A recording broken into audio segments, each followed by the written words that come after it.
میرا نام ولتم ظفر ہے.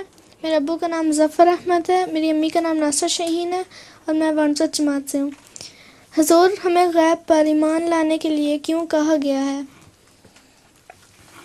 اس لیے کہ پتہ ہو کہ آئندہ غیب بھی اللہ تعالیٰ کی قدرت میں ہے، اور جو ہمارا غیب ہے اس پر ہم ایمان لائیں تو خدا پر بھی ایمان لاتے ہیں. اللہ تعالیٰ غیب ہے نا، تو اگر غیب پر ایمان نہیں لائیں گے تو اللہ پر کیسے ایمان لائیں گے؟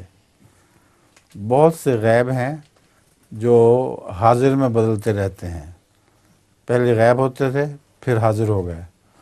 آج کل کی دنیا میں جو ایجادات ہو رہی ہیں اس سے پہلے زمانے میں وہ غائب تھیں، تو اب وہ غیب سے حاضر بنتی چلی جا رہی ہیں.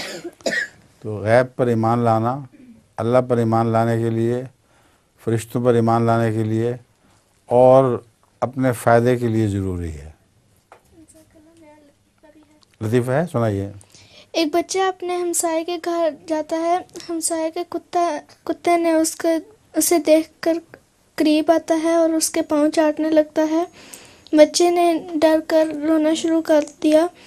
اس کے رونے کی آوازیں سن کر ہمسایہ بھاگا بھاگا آیا اور پوچھنے لگا، منّے، تمہیں کتے نے کاٹا تو نہیں؟ بچے نے روتے وقت کہا، نہیں، ابھی تو وہ چکھ رہا تھا. اچھا